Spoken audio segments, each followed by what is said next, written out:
I'm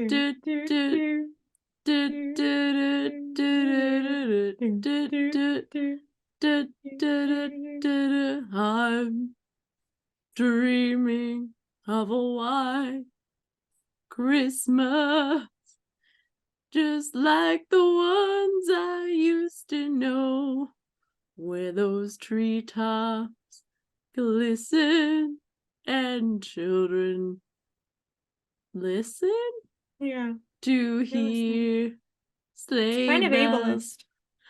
ableist.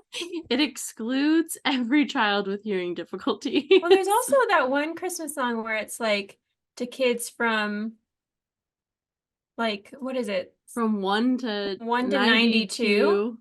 Fuck 93-year-olds, right? Yeah. I I don't hope know. you have the worst fucking Christmas of your life. I never thought about that lyric. For some reason, I thought I was listening like highway numbers. Like from Highway 1 to Highway 92. I-92. Yeah, that's kind of, I never like actually stopped to like think about that line, but now that Well, it I also am happens in the Hoedown Throwdown, not Christmas, but if you're 5 or 82, this is something you can do. And like she could get sued for that. you could Like, at right? Like least she's assuming a certain kind of athletic agility from an 82-year-old. yeah. So at least the Christmas song is more inclusive. 1 to 92, 5 to 82. So Hannah Montana is ageist. Yeah, that's true. Hello and welcome back to Remake Hot Take, the podcast where we play studio executives pitching remake ideas of our favorite and new media. I'm Marriya Schwarz. And I'm Brooke Rees. And this week we are doing collectively one of our favorite Christmas movies, The Santa Claus. At least according to Marriya's text where she listed 5 other potential favorite Christmas movies, but this was the only one that we had overlap on. Our Christmas movie favorites diverged quite a bit. I think that's my fault. I think my like I feel Christmas like you movie had taste. strange ones. Yeah. I looked at them and I went, huh.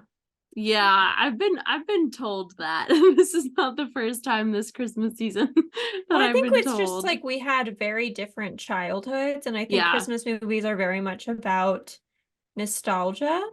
Yeah. And I think you just had a different background.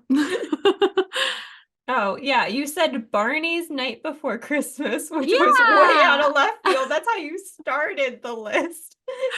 And then Barbie Nutcracker, then Polar Express, Santa Claus. Well, you weren't in any order, but then Klaus, which I don't actually know what that is. I'll be And talking then about Love that. Actually, The Holiday, then A Holiday in Handcuffs. We've really progressed from Barney. And then Christmas with the Cranks and Once Upon a Christmas.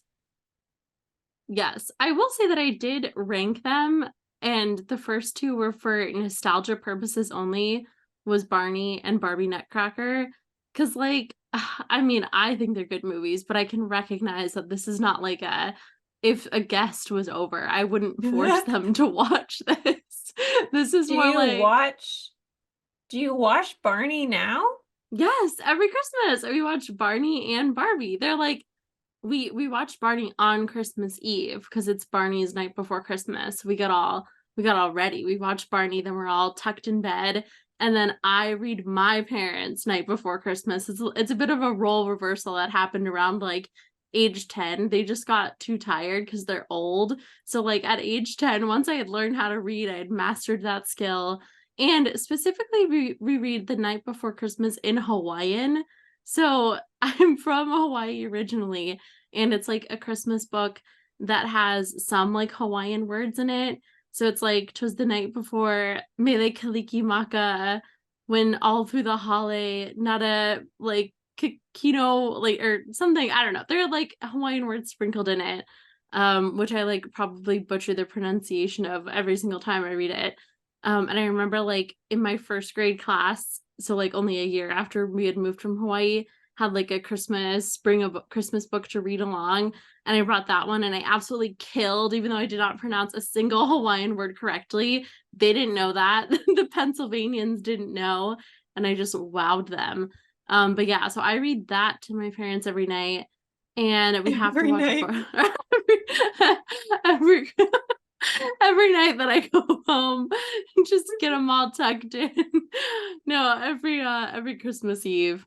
And then they like pass out by like 7 p.m. They're really old, so I they're just in never bed. heard of someone like I feel like Barbie has a appeal to adulthood. Do you find that Barney has an appeal? Like, I don't know. I just feel like Yes. that I've never heard of anyone watching like Sesame Street or Barney Mm-hmm. for like nostalgic purposes. I don't know. I feel like they Yeah. don't make it into like the like Disney and Barbie, there are certain things that are like meant for adults. I don't know if does Yeah. Barney have that same thing? Yeah. So you're saying like kids shows where they sprinkle in plot lines or jokes that are going to appeal for the adults. Barney definitely does not have that, but it's really good. It's a Barney sing along. So they sing just all like classic Christmas songs and classic Christmas carols.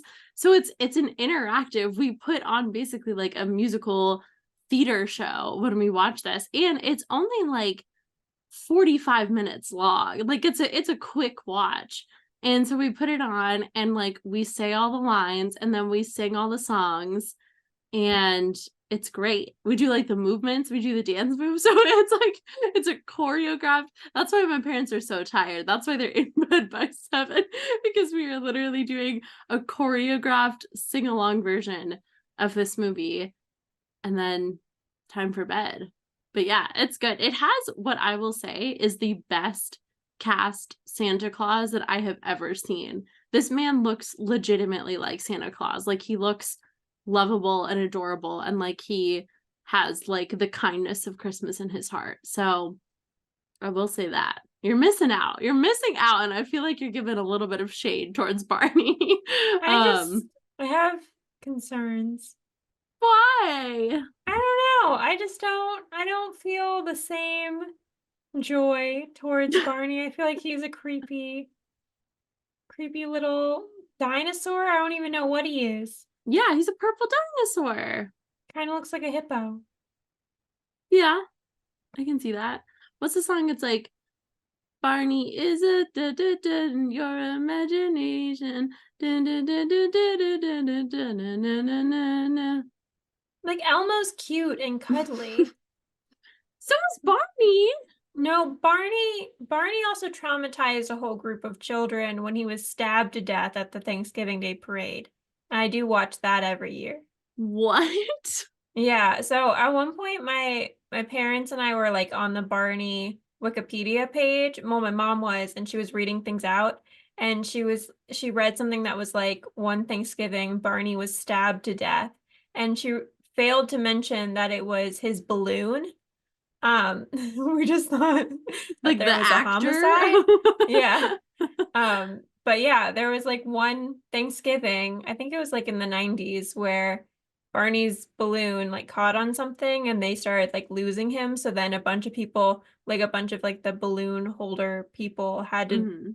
jump on top of him because they couldn't regain control. So they just jumped on top of him and like stabbed him to death until he was down I love on that, live honestly. television.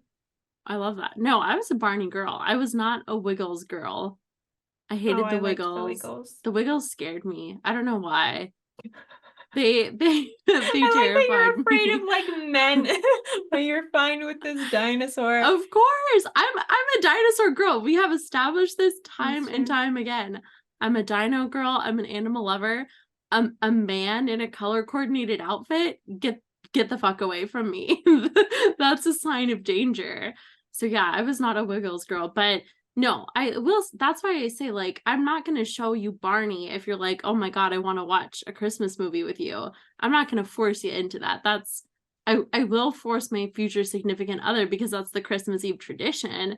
But if it's just leading up to Christmas, I will say that Barbie Nutcracker kind of holds up. And also, I did not know that there was the Nutcracker. I thought that it was just Barbie's Nutcracker for like a shockingly long amount of time. I'm gonna say I was maybe like 14 or 15 before I put the puzzle pieces together. And that goes for like Barbie Nutcracker, Barbie Swan Lake, Barbie Rapunzel. I was just like, wow, Barbie's cinematic universe is so rich that other people are copying it. But yeah, I finally figured it out. Maybe not 14, maybe like I'll give myself more credit. Maybe I was like 12 when I realized that. And I don't think it was until we went to like my dad used to go to this yearly conference around Christmas time in New York City, and we got to come like tag along with him. And so we saw like the Rockettes, and then it was like the Rockettes did a little they do a bunch of different like numbers and everything, but one of them was Nutcracker based, and I was like, why does this look like Barbie's Nutcracker? Like I thought it was Barbie's Nutcracker. And then I think that's how I found out. But yeah, the other ones are like so that's the nostalgia ones, the categories that I broke it down into. Then it's the ones that I just think are absolutely amazing movies. And then the other category is like Lifetime ABC family style ones, which is The Holiday in Handcuffs, which has what's the actress Sabrina from Sabrina the Teenage Witch? Melissa Joan Hart. Yeah, Melissa Joan Hart is in that one. Melissa Joan Hart.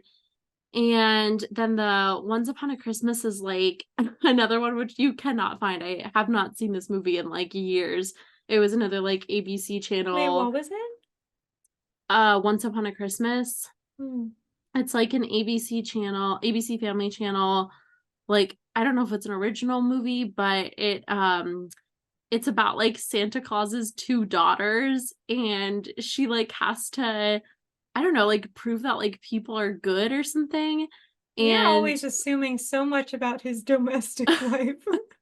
They really are. They're like he has to have a wife and he has to be producing. But he has two daughters. One of them's named Rudolpha, which is horrible. She's like the evil one, which I would also be evil if I was named Rudolpha. And then I think the other one's name is like Eve or something. Like it's like it's fucked up. And wait, is she named after Rudolph? Yeah, like you're named after the bravest reindeer I know. Yeah, he's like, you're named after my favorite coworker, who also happens to be an animal. But I think it's like I wish it was someone named like Frostina.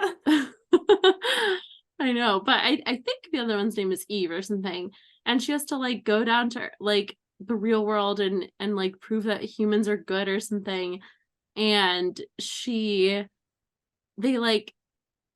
hooks up with this family as like a nanny, and the kids are like spoiled or something. Oh, And the I dad's have seen this. yeah, have you? And the dad's like out of touch, and then they're like going somewhere for Christmas and their car breaks down and they have to like go. This is the part that appealed to me. This is the survival apocalypse like love of mine, where they're in this like log cabin that they find like in the middle of the woods after their car breaks down, and they have to like, it's cold, it's a winter storm, they have to survive, but there's like randomly all these like canned goods in the basement. They're like canned peaches that just looked really appealing, and then they like cut down a tree from outside and they like make a little Christmas. I should watch that actually. I need to find where I can find this online to watch, because it's so cute. When I was little, for some reason I really like loved stories about people like making something out of nothing, like poor people, or like they're in horrible survival situations and they have to like come together as a team and like make a Christmas. I don't know. Or like if you ever were assigned like Esperanza Rising, like where she's sweeping like a dirt floor and like making it clean as like this 8-year-old. So yeah, that was like a common theme from ages like 5 to 10 of children's books and movies that I was consuming. So that's probably why that movie appealed to me.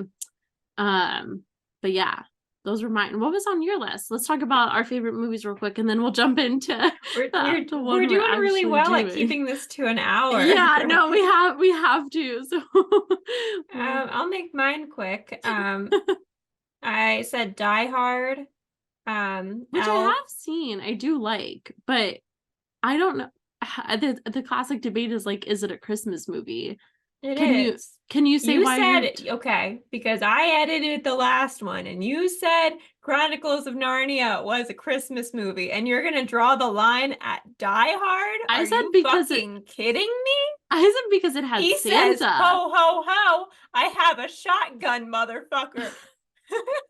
But I said Narnia is a Christmas movie because it takes place in winter.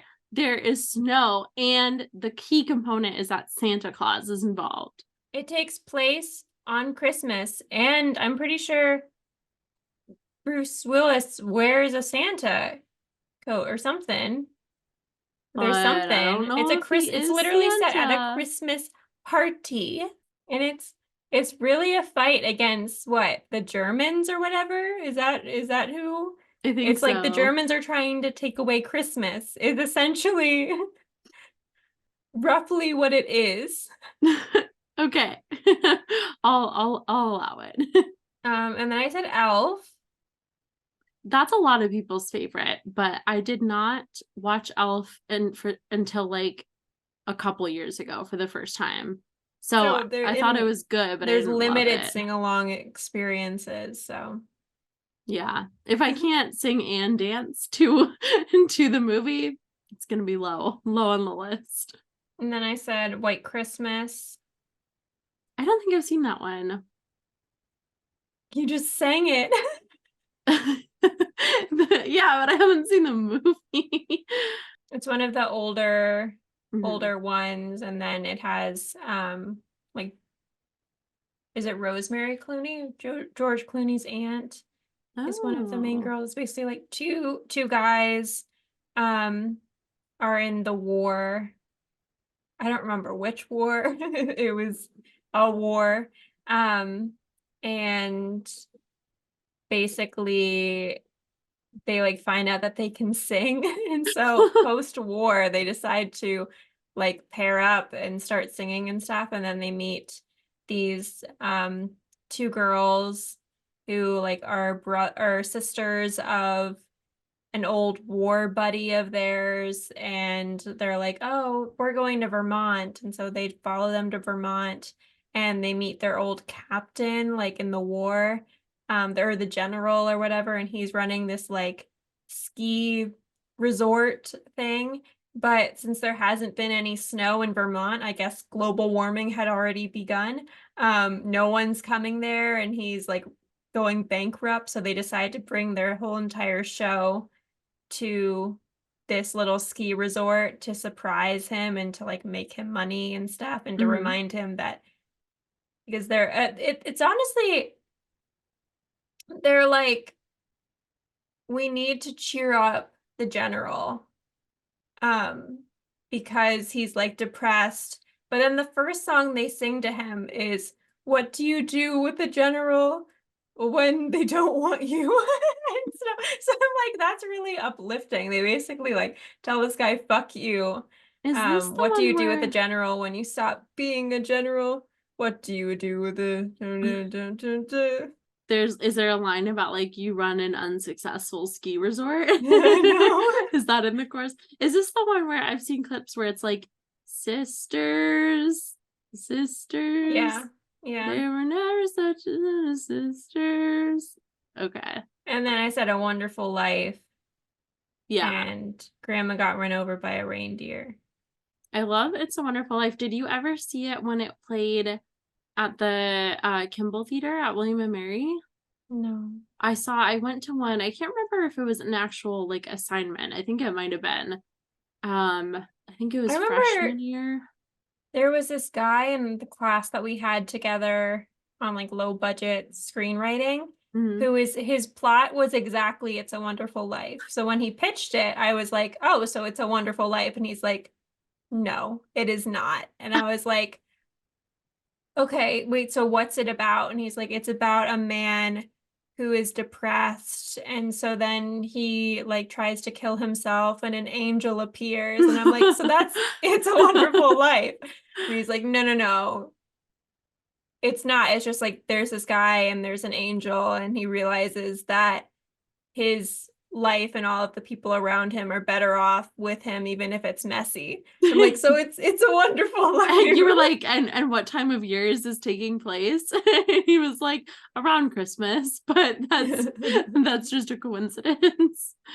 That's funny, but I saw it at the Kimball Theater, which is like this old historic theater, and it was like a week or two before Christmas, and it had like just started snowing, and I think I even had like maybe a live orchestra playing along with it too, or something. It was something special, and it was the first time I had seen it, and it was so good.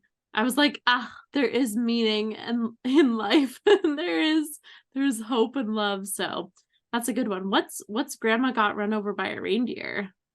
I mean, the title is pretty descriptive.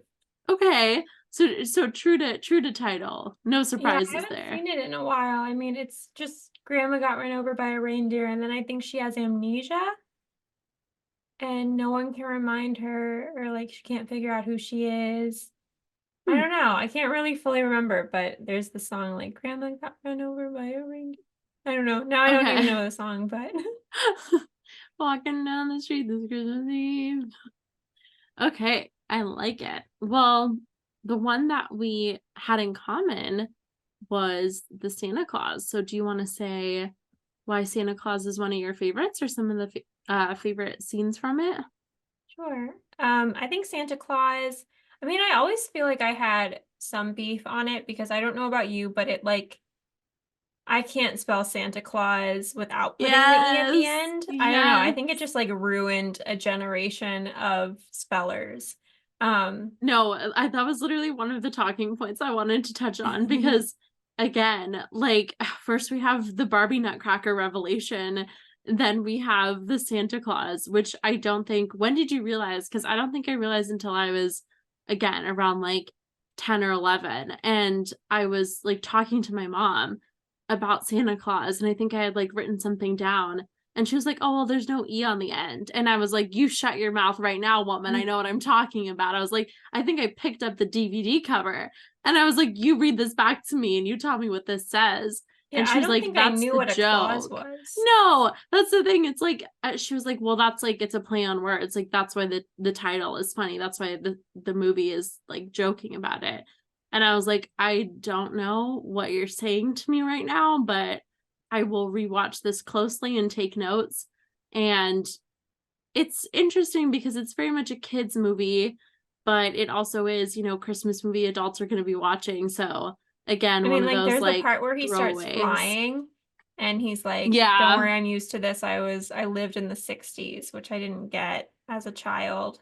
I don't know. I think I am glad that we have a certain amount of awareness about how out of context Santa would be incredibly creepy as a figure.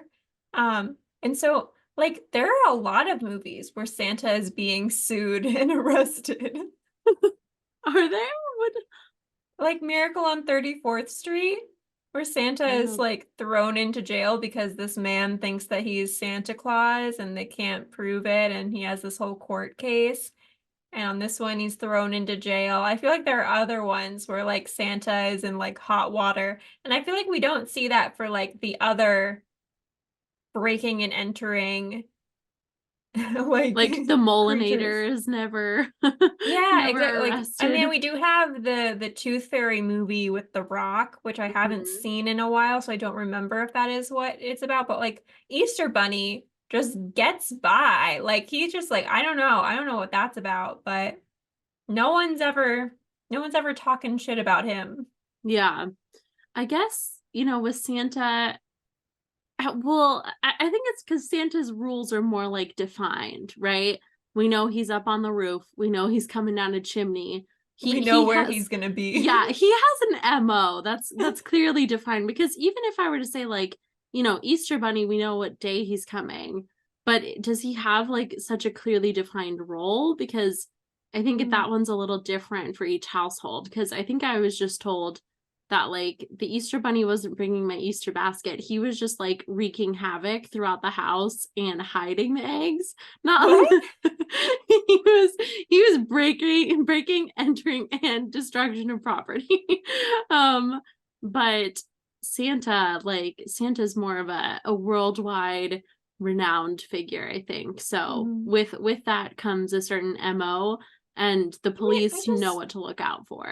If I was him, I would just be getting so many mixed signals. Like, you're putting out milk and cookies, but you don't want him to break into your house. Like, come on. Yeah. I think, well, I like what's interesting about this movie is that, you know, he's not being really arrested for the breaking and entering. It's for the fact that he thinks that he is Santa Claus, and he's a danger to like just specifically his child. Like, he has kidnapped and broken the custody agreement. And I thought it was weird. Like, he's at a soccer game and suddenly there are a bunch of kids on his lap. Like, if I was a parent, like, Scott Calvin would not be allowed within 1,000 feet of a school or whatever. Yeah, I mean, that's kind of what they were doing. They said that like what he was doing was really inappropriate. And that's, I think, what they're hinting at. And they at least are getting custody taken away for Charlie. But yeah, not a good look for Scott Calvin. Yeah. I do want to talk about the dark side of this movie, which I've talked about before in our magazine, about how it's okay. So I think everyone and their mother knows at this point that there are like elves in the background at the beginning of the movie before Scott Calvin becomes Santa Claus, and everyone's just like, oh, what a fun little detail. But it also, I believe it has something a lot more sinister. And I believe that the elves conspired to assassinate the previous Santa Claus. Wait, so do you think they're like in a union and they were like, the CEO has got to go? Yeah, 100%.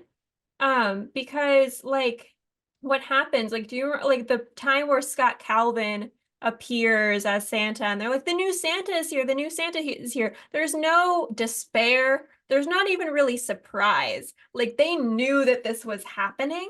They 100% called it. And if you like think about it, like, it's very, I think there's a little confusion because they're like, oh, this guy. And then Bernard's definitely hostile to him initially. I mean, hostile, but I think it's more because they scoped out Scott. Because Scott, on paper, sounds like a fantastic Santa Claus. And this is before social media, so they can't really look too far into it. But I think they 100% vetted Scott Calvin to become their Santa Claus, because like, he works in distribution at a toy company and his initials are already SC.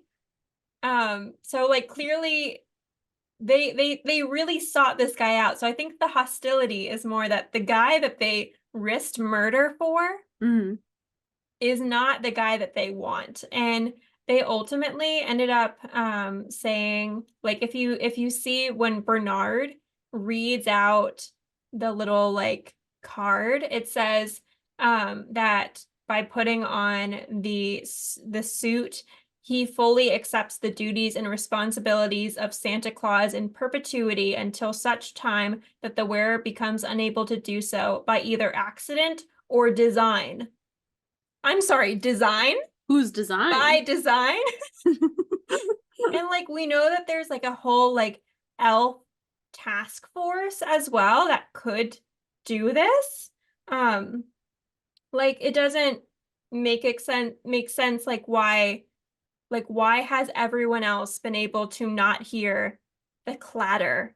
Like, I feel like there was some kind of tampering at Scott Calvin's house. They specifically heard that clatter. So you think like Santa landed like softly, gently on the roof, and then I think just some, the like, elves were banging behind, because we with, know like, that the elves lids. we know that the elves have a whole flying gear crew. And also listen specifically to their name, ELFS, Effective Liberating Flight Squad. They liberated themselves by murdering the current Santa Claus. I definitely feel like they assassinated the current Santa Claus, and then they feel like they can't necessarily push Scott Calvin off of the roof until next year. So they really like band together to try to make this the best Christmas after all. And literally when Scott says, "But what if I fall off a roof?" No one answers him because that's the plan B. Yeah. They're like, it worked on the last guy. And Yeah, then Comet's the one that gives him the rope. what is very, very concerning is then at the end, because Charlie starts out as like, "Oh, I'm gonna be a psychiatrist or whatever," and then the mom is like, "What are you gonna do now?" And he's like, "I'm going into the family business." Is Charlie gonna murder his dad? I thought that too. I was like, what a strange thing for him to say. I do think that this is a refreshing take on nepotism. Like, imagine Maya Hawke had to murder Uma Thurman or Ethan Hawke to regain control. I think that's way more interesting. Like, that's what they should do. They're like, okay, you're allowed to work at this company as long as you kill your kill your family member to get in. Which also, does Santa live forever, or does he have a normal human lifespan? Because it like aged, I mean, it had the ability to dramatically alter his metabolism and his physical appearance. So I feel like it does maybe suggest that he will have like an immortal lifespan unless an accident were to happen. By design. By Yeah, I don't design. know. I guess so. Because like the elves live for like 1,200 years or Yeah, whatever, which gives them time to plan, you know? it Um, does. But I love but that they had time to plan, and the best thing they came up with was like, what if he falls off the roof? and then like when they're moving away, Santa does a little wave because he has made his peace with what happened. He knows he wasn't a good Santa. And we saw from um Neil and whatever the mom's name is, I think it's they Laura. missed they missed their dolls and they missed the whistle. So Mm-hmm. clearly Santa had been fucking up during his previous time. So And so they had to get him out. I love that. So do we think like this guy's only been on the job like 25 years, which is like nothing in the Santa time span? He's basically like an intern at the Yeah. North Pole, and like his name is like, I don't know, George. And they're like, Yeah. God damn it. They were like, this was George's 90-day review. And they were like, absolutely not. They're like, get this get this joker out of here. I love that. One thing I will say is that this movie has such strong 90s nostalgia vibes. It is so comforting to watch. And even though we're like late 90s babies, I still feel that that carried over into early 2000s as well. I feel like 90s, late 90s and early 2000s are all pretty similar for me. Um and I just love watching this movie for those. One thing I will say is that the Christmas lights in this town that he lives in are immaculate. Like every I was rewatching this and I was like, wow. I was like, every single household here is just dressed to the nines. Like if you look at the scene in like the reindeer scene where they're landing on like a couple roofs like right around town, the Christmas lights are going up into like 200 feet tall pine trees, like all the way to the tippy top. These are just random trees around, like decorated like the Rockefeller the Rockefeller tree. Like I was like, what jobs did people have? And it just made me think about how like in the 90s you could be like a single family income and have a mansion just like in Home Alone and everything. And it kind of reminded me of that. I was like, what are these people doing that they not only are affording these mansions, but also are paying someone to string lights into literally every single 100 to 200 feet tall pine tree around their house? And no LEDs or those like I don't know. I feel like what's been popular lately is those weird little projection Yeah. dot things that look like measles, like your house is dying. Chicken I don't know. pox. Yeah, I don't particularly love that. But speaking on occupations, as a someone who has a degree in psychology, works in the psychology field, how did you feel about the psychiatrist representation? Because to Yeah. me, I feel like this film, and I don't have the stats to back it up, but I feel like this film talked a lot of men out of therapy. Yeah. Well, it's interesting because historically, sometimes psychiatrists did provide both medication management and therapy, but it's much more common nowadays to have those be completely separate. So a psychiatrist is going to be like 90% of the time, unless they're in like a private practice, if this is a psychiatrist at like a local hospital or a clinic or something, it's usually going to be divided. So they're only going to focus on medication management, and then you'll have and a psychiatrist is a physician, they're a doctor, which could be like an MD or a DO. And so they have gone to medical school and then they attend like a 4 to 5 year residency or fellowship where they specialize in psychiatric medications. And so he is a doctor. I was like, there's a lot of psychiatry slander happening here. Tim Allen, I was like, come on, come on, Scott, this man is a real doctor. In terms of like representation, I will say that every psychiatrist that I have met is nowhere near as calm as Neil. Like, I think that's much more of like a therapist stereotype where they have like the couch and a cozy sweater and they talk nice and slow and they're like blah blah blah. No, psychiatrists are like neurotic. I've never seen more stressed out, anxious people in my life. Like every single psychiatrist that I work with, I think would benefit from therapy because they all seem very high Well, strung. that's what I saw once on Twitter. Someone was like, I want to ask my therapist who their therapist is, and then keep going down the line until I defeat the big boss. Yeah. I've seen that before too. So you don't Um, find this there to be the sweater in the field? no, they like You've never I've seen that sweater? never seen a single sweater. I walk into that office every day and I search and I yearn for the sweaters, which is another debate that I've seen on Twitter, is that like sweaters made in the 80s, 90s, early 2000s were of such like higher quality. And I feel like you can see that in Neil's sweater. It's like Neil's sweater and then the sweater that he wears in When Harry Met Sally, the white one. Those are like the famous sweaters. And when you compare them to like famous movie sweaters of today, which everyone talks about, like Chris Evans's sweater in in Knives Knives Out. Out? Yeah, it looks poorer quality. And so I don't know what they were doing, like if it was the economy. I don't know what the 80s and 90s had going for it, but Hopefully not like better sweatshops. I know. I hope not, but they knew how to make a sweater. They made some good ones. Um, which I will also say, speaking on like the costuming and stuff of the costume and makeup of this movie, I remember always hating Laura's like bob hairstyle, Mm. the like blunt bob and like her outfits.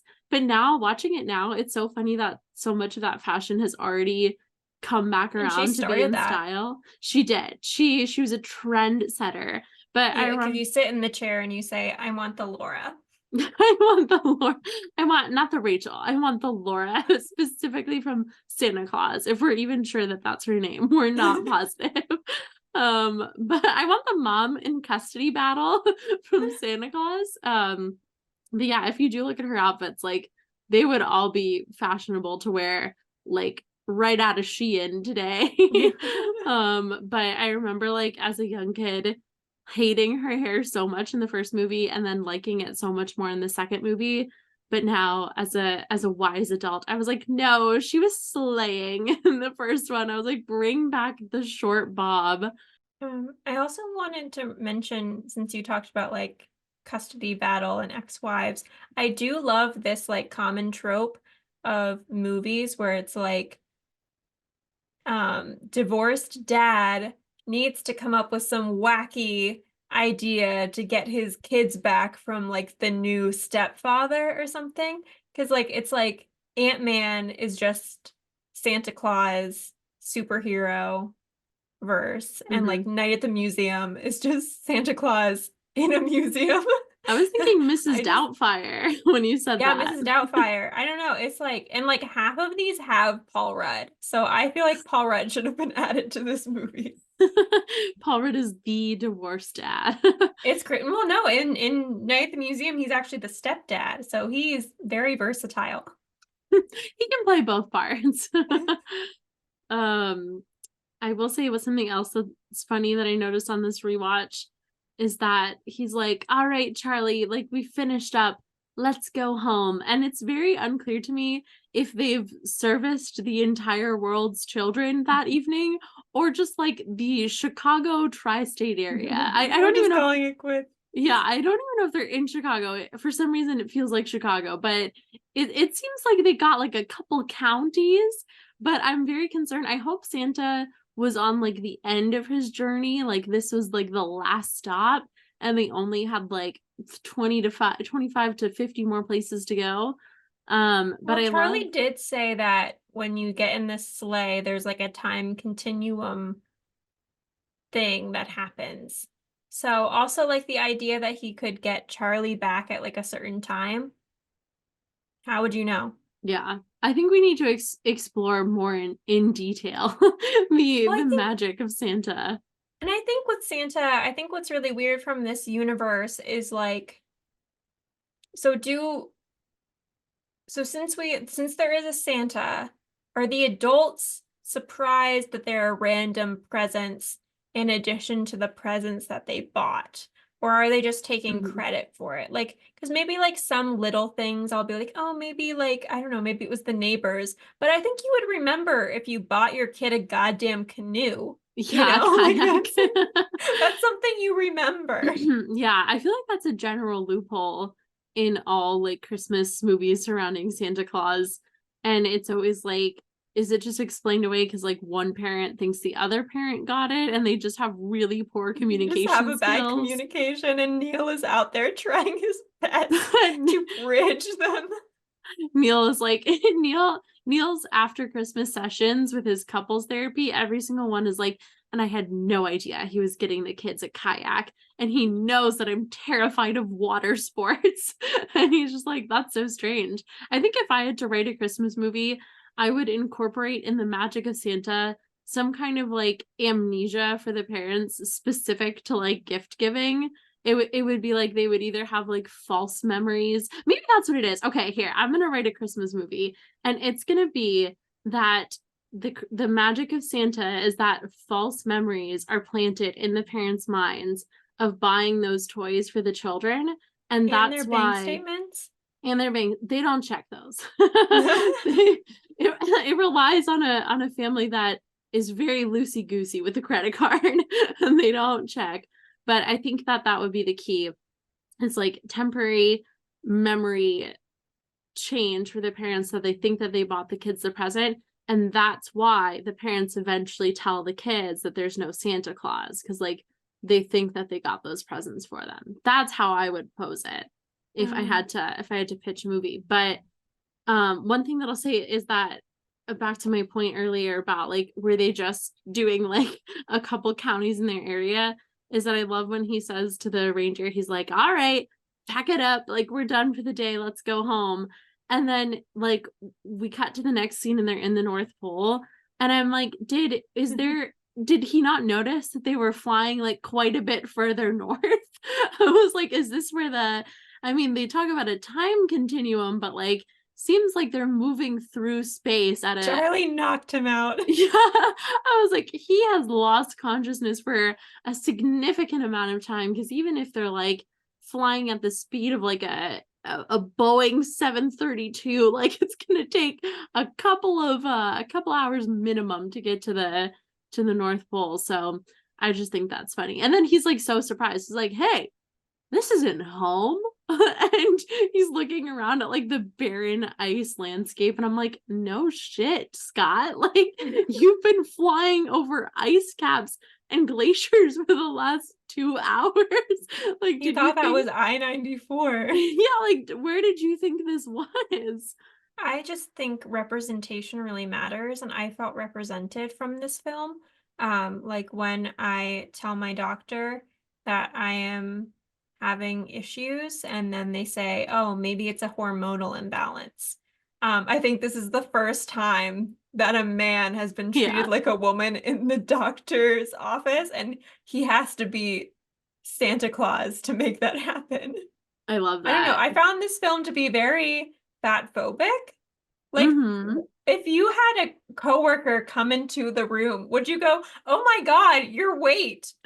Like, what? Yeah, I think that's a very like 90s thing too. I mean, in the 90s, like they literally called the ideal female body like heroin chic. Like people were Mm. very obsessed with body image, and that's like a larger discussion too about even movies that we grew up watching. Like I remember thinking that like Jennifer Lawrence was plus size in the Hunger Games, and like because there was so much discussion about like how fat she was for the early 2000s time period. And it was like her and like Debbie Ryan in like Sweet Life on Deck and like all her like Disney Channel movies. Yeah, I think that was a larger issue, but I know that I always love the doctor scene when it's like his heartbeat is to the tune of like Jingle Bells. And it's like Yeah, dun, but dun, when dun. he takes off his shirt, he doesn't have to go, "Whoa, fuck Yeah. you." Like, that's one way to get coal. Yeah, he was marked on the naughty list. I will say from a medical standpoint, I wouldn't have addressed the patient like that, but it would be very concerning to gain 45 pounds in 1 week. I'd be like, he has a tumor. I'd be like, this is a massive, massive tumor, and Well, he's he just going said to hormonal die. imbalance, but then later, when the elves on the shelf like strangle him to death, he'll know. Yeah. You'll know to do differently next time. Yep. But I asked my med student roommate who was watching this movie with me, I was like, Megan, if you went to like take a patient's vitals and their heartbeat was to the tune of Jingle Bells, like what would your next step be? And she was like, refer to cardiology. She was like, immediate referral to cardiology. I was like, would you think that they were about to die? And she's like, honestly, that's not my area of expertise. Do you think that's Marriya Carey's heartbeat? Yes. Well, I think that that's her heartbeat as soon as like November 1st hits. November 1st, or at least the day after Thanksgiving. And boy, does she rake in the cash. Mm-hmm. I will say one thing. So I'm dressed like Judy today, which Judy is our like shaken, not stirred queen, hot cocoa connoisseur. And one thing I'll say is that I was watching this movie and she was like, it took 1,200 years to perfect the recipe. And then she says like 3 things that she's done different to make this hot cocoa special. She's like, I can't do it. She's like, shaken, not stirred, extra marshmallows, something else. And I'm like, Judy, girl, like, do they have you working too hard? Because how did it take 1,200 years to land on like 3 minor adjustments to this recipe? And, you know, who can tell, like in another 1,200 years, will she say like, oh, we actually stir it or we shake it and then we stir it with a candy cane? Like what other like minor adjustments are there going to be? But I feel like it is like the classic white people stereotype where they'll do anything instead of adding spices to something.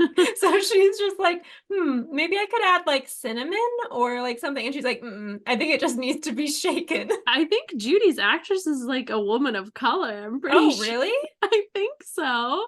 Interesting. But you know, she knew that Santa's palate was Yeah. was minimally minimally exciting. So she was like, you know, I add a little extra marshmallow in there.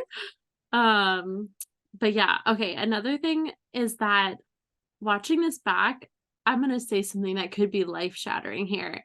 I think that the North Pole like studio set and Floop's castle from Spy Kids look shockingly similar. to the point where I was like trying to Google if they had like the same set designer or something. But if you like compare them side by side, we're walking down like the halls of the North Pole. I was like, you know where we could be right now? We could be inside Floop's castle. It has like the same like stained glass, and then it also has this like loopy kind of architecture, and the hallways just look very similar in particular. So I just thought that was an interesting thing. It's like particularly like the hallways, and then like right outside of Santa's door, there's potential for crossover there because they're all kids. Do you think that like Floop is just Santa's like assistant, or like a Santa that got away not being murdered, and then he just takes all the elves that were in his favor and they like left with him? He wanted to make some weird ass toys. He did. Yeah, he was like, toy making is just one subsection of the larger TV enterprise that he was trying to create. I will say, did you watch Santa Claus 2 and Santa Claus 3? I did. Growing up, did you have a favorite amongst the three of them? I mean, I prefer the second Me too. one. I don't know. I think I like enemies to lovers. Yeah. He didn't have here. But I also don't understand why he had to have a wife. Like, it's not like Santa Claus follows the heir system. So I'm not sure why. And like, I don't know. I feel like we could have had like a Mia Thermopolis, like, I'm going to rule the North Pole alone. Yeah. I will say I rewatched the second one yesterday too. I always thought the second one was my favorite, and I rewatched it again, and this year it's not hitting as hard as it used to. And I think it's just because I'm like older and wiser and realized that he quite literally knew this principal for like maybe 12 days, and they went on one singular date, and the date was to attend her office faculty Christmas party. And then I'm just saying that if I was the principal and I like was told that Santa was real, but then I had to marry him, I think I would say yes, because I would be like, this is beyond me. This is beyond my happiness and my dreams for a future. This is like, the future of Christmas, and for all the world's children is at stake here. But I'd be like, can we live in separate homes? Can we have like a royal family kind of arranged marriage situation? Like, I see him once a year, separate cabins in the North Pole. I have to really think about it, but I think I would say yes. But yeah, it just didn't hit as hard for me this year. Blind. Literally, it's like not even 90 Day Fiance. It is like 9 Day Fiance. And it is a time crunch. And I think they could have. I think watching also that and being in education, like, I used to be like, oh, she's a bitch, but it's like, fuck them kids. Like, I think I've shifted in that sense. Yeah. But I do like the second one. The third one, I did not get a chance to rewatch it. I remember it being my least favorite by like I do like the addition of the daughter. But like there's like a big time jump, isn't there? Well, she's in the second one too, Lucy. Lucy's in the second one. I really like her. I thought she was really cute. Martin Short as Jack Frost. It's a choice. It was definitely a choice.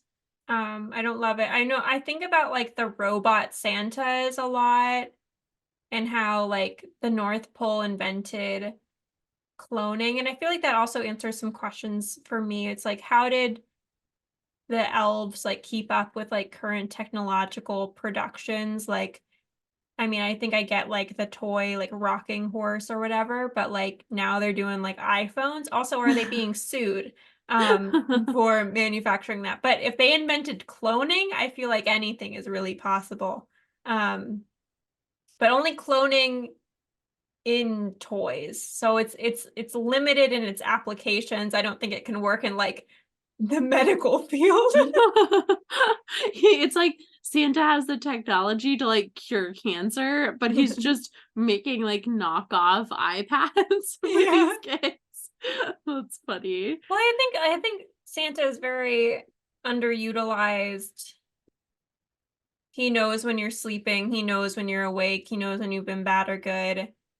He should be used by like the criminal justice league. Yeah. I don't know. I think that's something that the second movie touches on, is the fact that he knows all of that stuff about adults too, right? It's like he kind of knows stuff more centered around when they were children. It doesn't seem like he knows too much about them in their adult life, but like he is at the faculty Christmas party, and the first that guy that he gives it to is actually an actor that's also in Halloween Town. He's like the grumpy junkyard guy, and he is like, oh, your mom used to call you like JJ or something, and he knows like all the toys that they had like yearned for as little kids.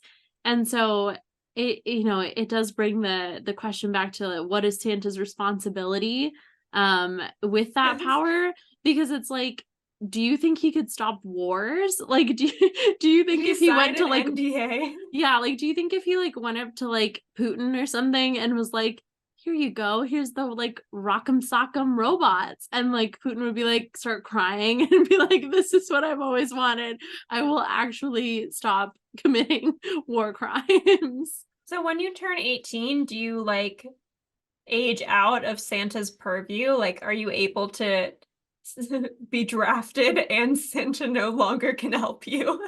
I don't know, because I think he can still tell when people are like naughty versus nice, but I don't know, his scope of knowledge dwindles. But I feel like he would be a really good lawyer. Yeah, well, that's another thing that I wanted to talk about too, which I'll get into it in a second though, because it's one of my remakes. But I have two questions before we move on to our remake ideas. One is, when did you stop believing in Santa, and how did you find out? This is this is not safe for kids if you're listening to this podcast. I have no idea. You don't remember? No. Okay. I think it's also, I mean, we're going to get into the faded discussion of only child versus siblings, but I feel like it's different when you have a sibling who knows that Santa isn't real. It's like, it's less of like, you can't go hardcore on Santa because it will only work for one half of the household population. I don't know, maybe when it's just you, your parents kept the magic alive. Yeah. I don't know. Wait, that's so sad. No, I know. Let me just say this. I feel like I know that Santa does not exist, but There's a but. I potentially believe in him a little bit more than like God. Like, I feel like my philosophy, not that like, I'm open to there being higher powers, but I think if there are higher powers, Santa could be one of them, is all I'm saying. Like, if you came up to me on the street with a pamphlet and it was like, Santa is our savior, like, believe in the magic and power of Christmas, I'd be like, yeah, you can put me on your mailing list. you pray to the texts of Night Before Christmas. What is their policy on guns and gay marriage? Santa's pro-gay marriage. I think he's anti-guns. He's anti like Ring cameras too, and any and any home invasion devices. My dad did used to like write me letters as Santa as a kid, and then he would like put on stickers that I got for Christmas, and I thought that was incredibly rude and violating, and that was out of line for Santa to use the gift that he brought me. Go fuck yourself. So you and Santa were on bad terms. I don't know. I just thought that was like a step too far. And it was a relief when you found out that it was just Greg like fucking up your life and not another disappointment. Yeah, well, I think my parents went pretty hardcore with the Santa magic, but like we're pretty into like a lot of holidays. We're people that like to celebrate. So when we lived in Hawaii, like my parents would do the like spray paint like flocking on all the windows, and they would say that it had like snowed overnight. And then when we moved to Pennsylvania, like they took like boots and did like boot prints with like powdered sugar like throughout the house. And then I would always open up like gifts from our family. So there would be like a couple gifts under the tree, and we would open all of them on Christmas Eve. So we opened like all of our family gifts on Christmas Eve.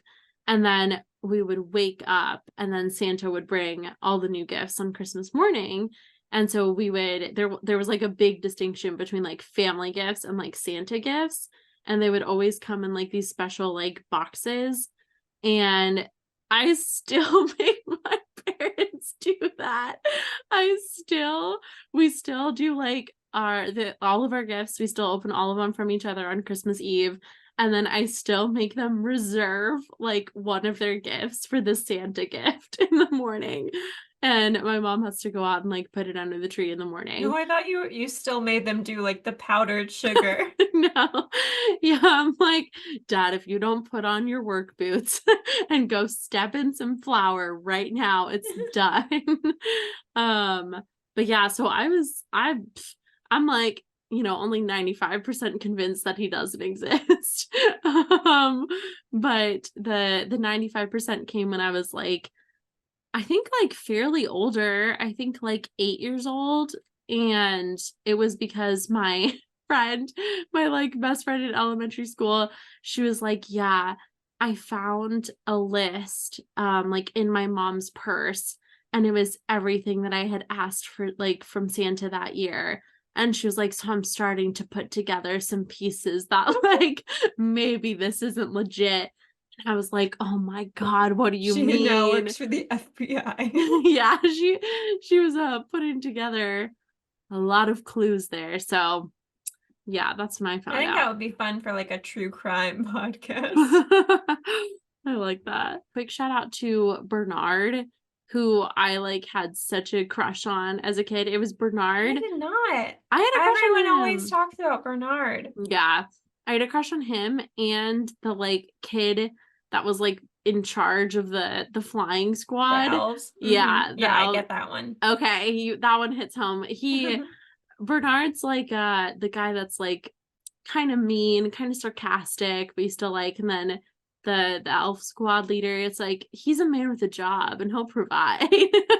Like I was like, yes, he could rescue me like off the top of a roof any day.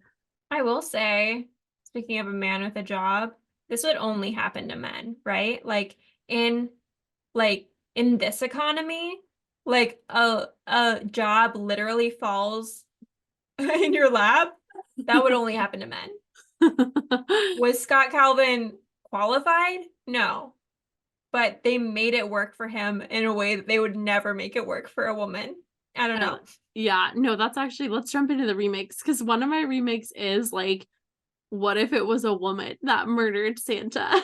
They immediately push her off a roof. They'd be like, okay, that was grandma. That's why she got run over by the reindeer. It's all connected. Yeah, no, I feel like exactly what you just said. If it was a woman that murdered her, or that murdered Santa, one, it would be like, well, you can have this job, but like, I just want to be upfront that, because of your, previous work history, your salary just is not going to match that of the previous Santa. They're like, we want to be transparent. And they're like, it's not because you're a woman. You're going to have half less marshmallows. They're like, your hot cocoa is gonna have to be stirred. I'm sorry. It's not in the budget for it to be shaken, and you need to be happy with what we're providing you. So I did have that. And then another one is, I feel like this job also is kind of like, we've talked a couple times about it being the quintessential like work faculty party. It's in the first movie, it's in the second movie. It's a catalyst for a lot of the action. But I would love to, jumping off that, I would love to see Santa Claus in his work from home era.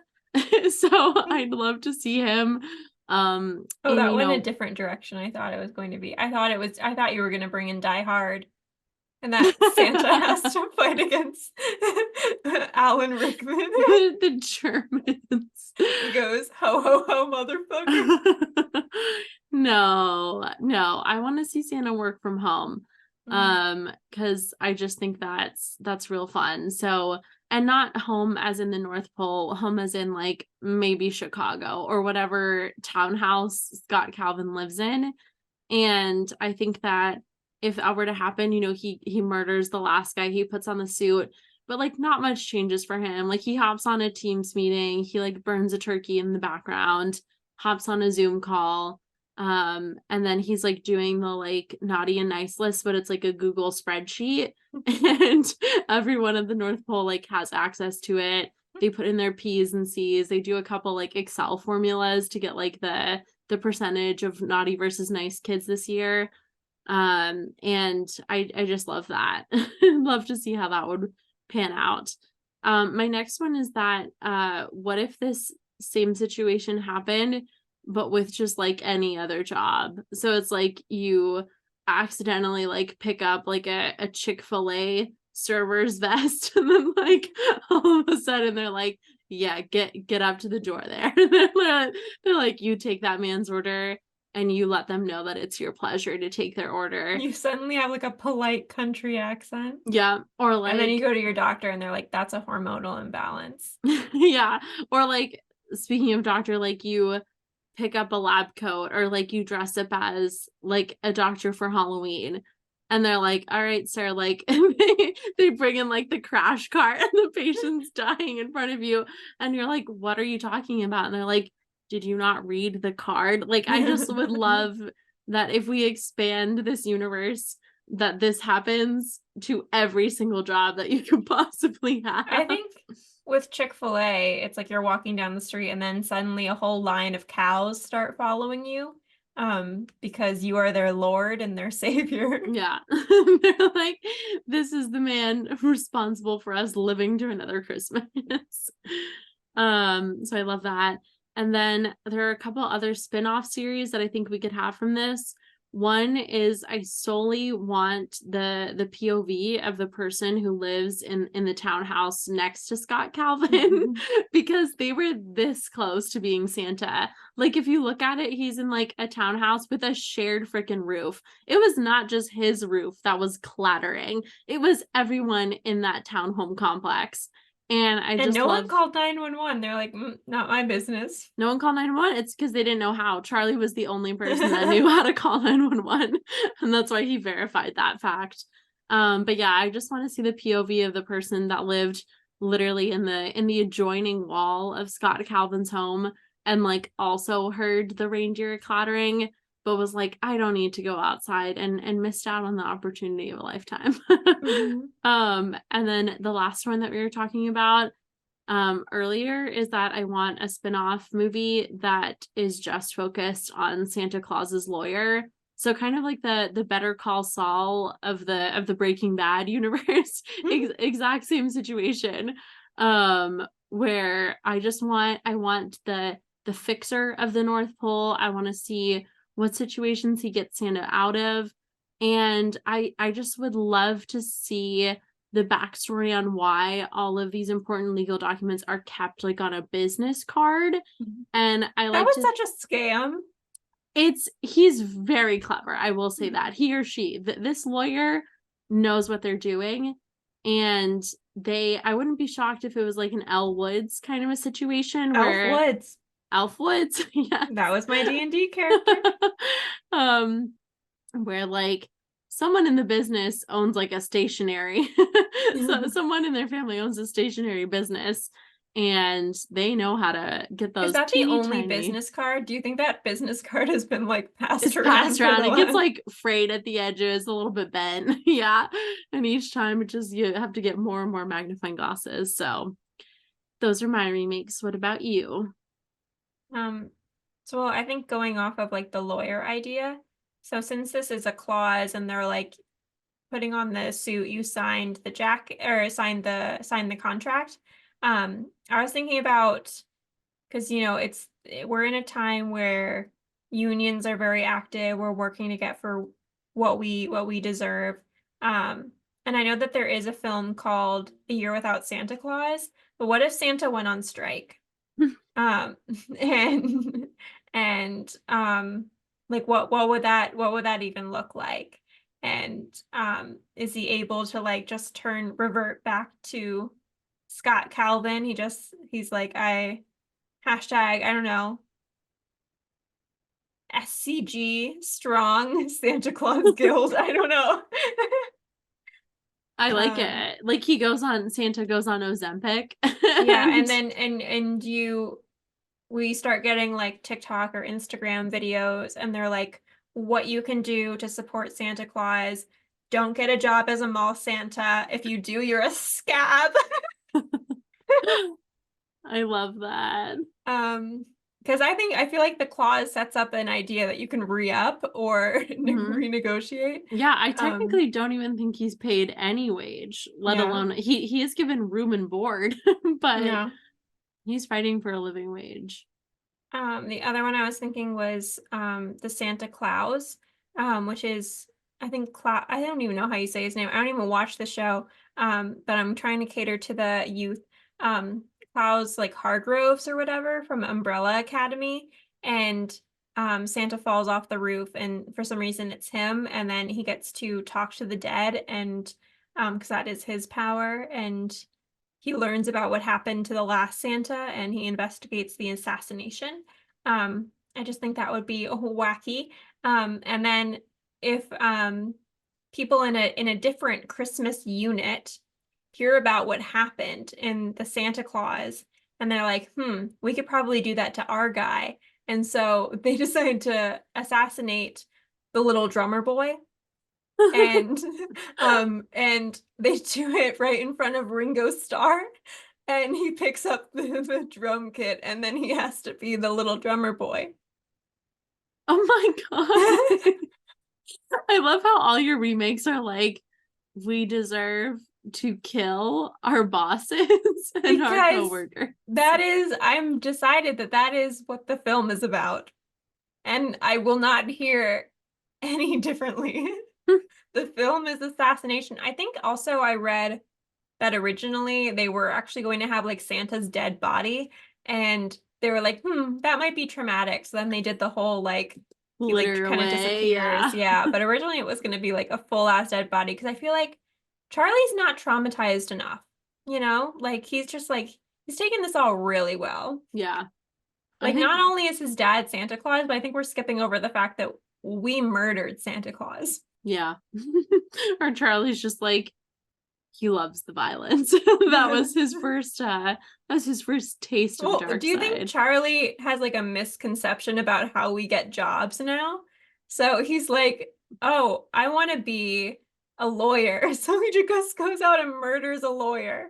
Because he's like, that's how it worked for my dad. Murders and then puts what on are the applications? jacket. What are LinkedIn? What is LinkedIn? Oh my god, he's like, what's Indeed? Yeah. All right. Well, is there any who's your daddy stats for this film? I think it was pretty solid. I will say, Judge Reinhold, who plays the Neil, he's from Delaware, and he went to the same school as my dad. And he's in the yearbook. So wow. Nepotism. I like it. Yeah. All right. Well, what I have been watching lately is Klaus, which I will highly, highly recommend. It is a fairly recent, I think within the past like 5 years, animated movie. And my roommate watched it. She's not like a big animated or Christmas movie fan, and she loved it. I would highly recommend it. It's like it has honestly similar vibes to like Emperor's New Groove. It's this like rich spoiled kid who's the son of like the head postman guy of like the USPS, and he's spoiled, and he's at like a postman training camp, and he like kicks him out to this like far-fetched like province in the Netherlands or somewhere about there, and it's so good. I would highly, highly recommend. And then I watched the newer animated Grinch movie, which I'll say that the Jim Carrey Grinch freaks me out so bad because I don't like his like long, wispy, hairy fingers. And I pretty much adamantly refuse to rewatch that.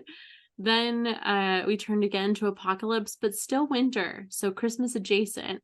The movie The Day After Tomorrow, Love which is that. a young Jake Gyllenhaal, and I had seen like bits and pieces. It's one of those that I feel like is always playing like on cable. You'll catch like 10 minutes of it here and there, and so I had only seen I think maybe 20 minutes total, and I finally watched the entire thing, and it's really good. It's I not love that movie. yeah, My dad would it's not get far.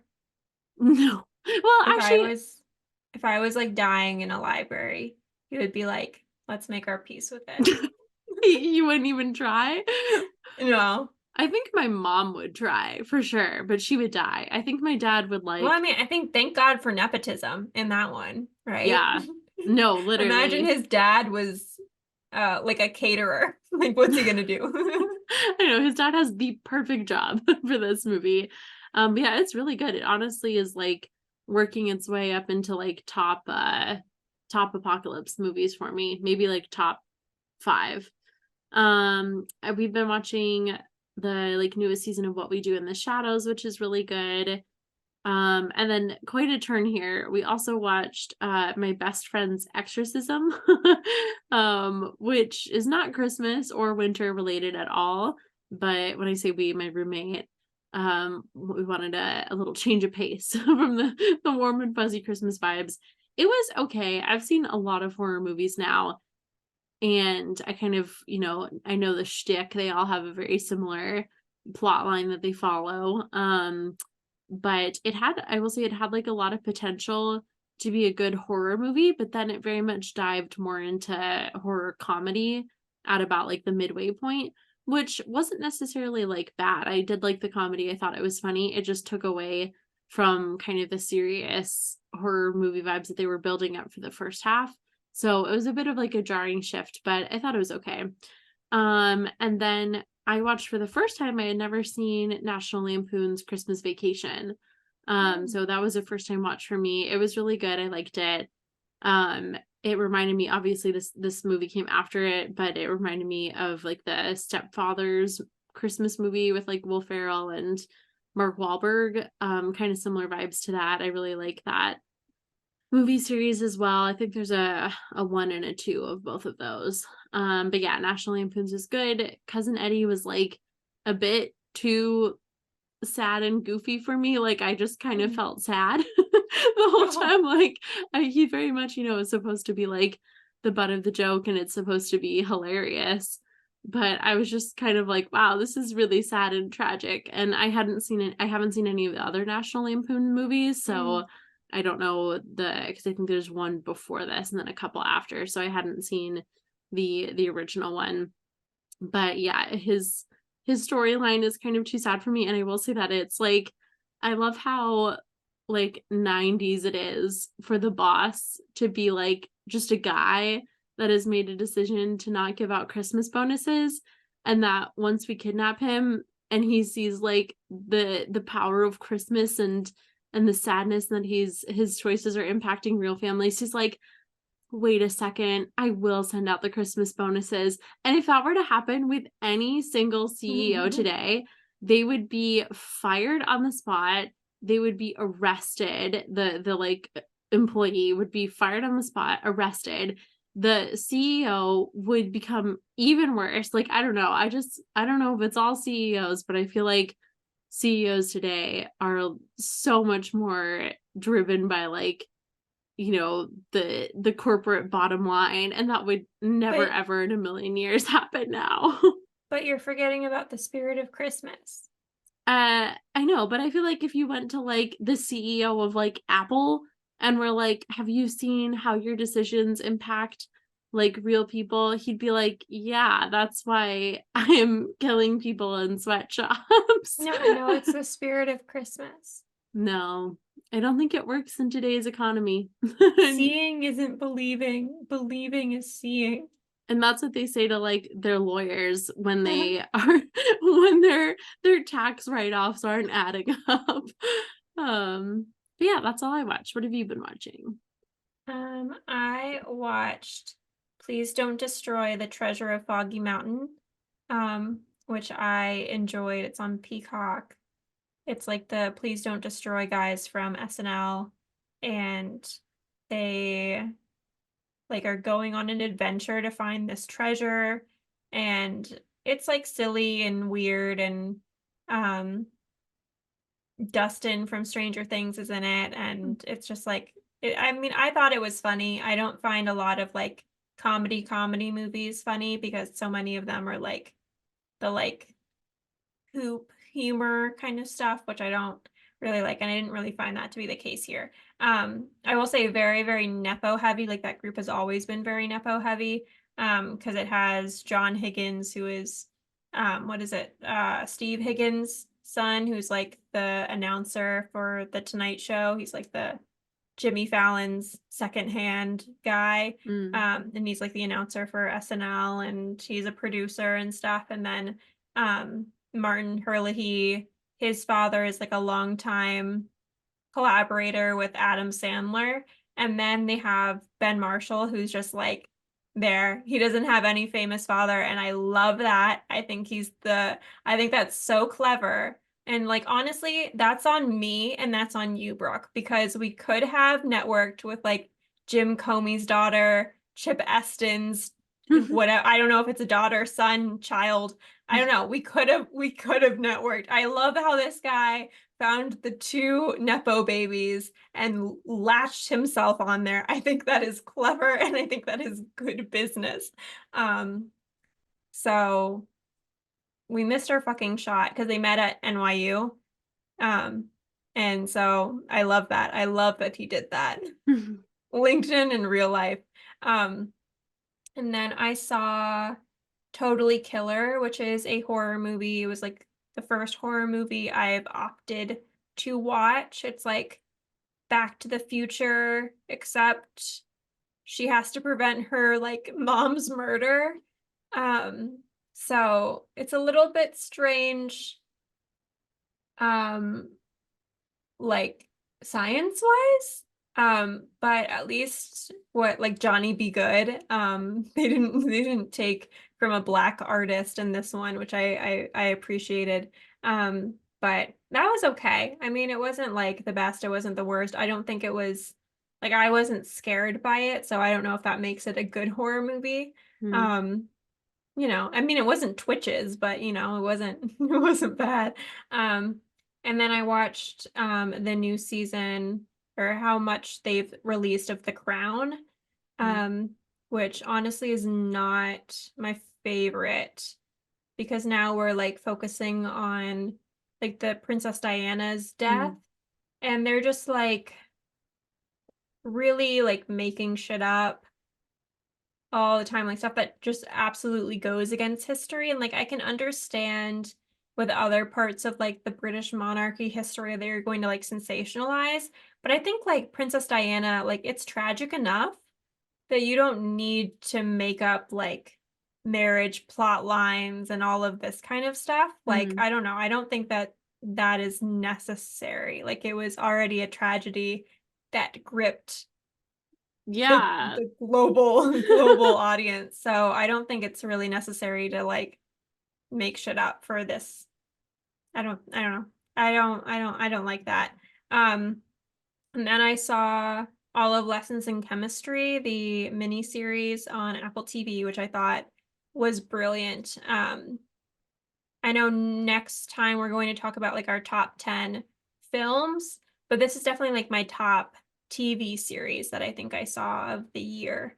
It's I like think we can include film or TV series. Ooh, okay. Ooh, that that complicates things. But Brie Larson is essentially like a chemist, and there's like a lot of sexism, and so she's not allowed to be a chemist, and she ends up taking like her chemistry background and leading like an empowering cooking show for women that teaches them about like science and stuff. And I don't know, I thought it was really good, and I thought it was like kind of in the same vibe of like Marvelous Mrs. Maisel, but like with a more likable character. So I don't know, I liked it. It does have um Lewis Pullman, who's the son of Bill Pullman, as like one of the main guys who I've never I mean, I guess he was in the new, what's it called? Um oh my gosh, what's that movie called? Tom Cruise. Mission Impossible? No. Top Gun Maverick. He was in Top Gun Maverick, but I had never really seen him before. But he's the son of Bill Pullman, so I thought that was interesting. He did well. And then I watched Extraordinary, which is like, it's like a British show. The lead is like Irish, so it's like a lot of fun accents, and it's basically like a world where everyone has superpowers, but one girl like doesn't, and she's like navigating this whole like situation and like trying to get a superpower, and like I don't know, she's just not super, she's like, they verbally say like you're a terrible person. So it's like not the most fun, but I think it's an interesting concept. I think there are some parts of it that are funny. And then I watched Indiana Jones and the Dial of Destiny, which I thought was good. People didn't like it, and people thought like, I don't know, people were saying like he's way too old to do this. I thought it was good representation about how incredibly awful it is to be a college professor. Like the movie starts out and he is teaching on the same day that they're landing on the moon, and there's like a parade outside, and he's like, so did anyone do the reading? No one's even looking up at him. He's like, okay, I guess I'll I'll hold your hand through this. And he has to go through a lecture and no one's paying attention to him. And I'm like, I don't even have the moon, you know? Like this is happening without the moon. This is every day. So I thought that was good. And I was a little worried about, I was like, I don't love when they add like random new characters into things. So I was worried about what's that lady who does Fleabag? Phoebe. Walter's Yeah, Bridge? I get her confused with Phoebe Bridgers or whatever. And they're very drastically different people. But she was good in it. She plays like his like goddaughter. So, and then there's like a weird, I don't know, they do like time travel in Indiana Jones, and I don't know why everyone's doing like the multiverse time travel thing. I don't think that needed to be in the Indiana Jones universe personally, but I didn't hate it. I thought it was fun. But yeah, that's all I've been watching. All right. Well, where can they find you and the podcast? They can find me at Marriya Schwarz everywhere and at Remake Hot Take everywhere. Where can they find you, Brooke? They can find me at B_Rees Cup on Instagram. Woo! Woo! All right. Thanks for watching. Let us know your favorite Christmas movies or which profession you would murder to to get their job. I'm gonna take out Jimmy Fallon. I want to be a late night talk show host. Bye. Bye. Happy holidays.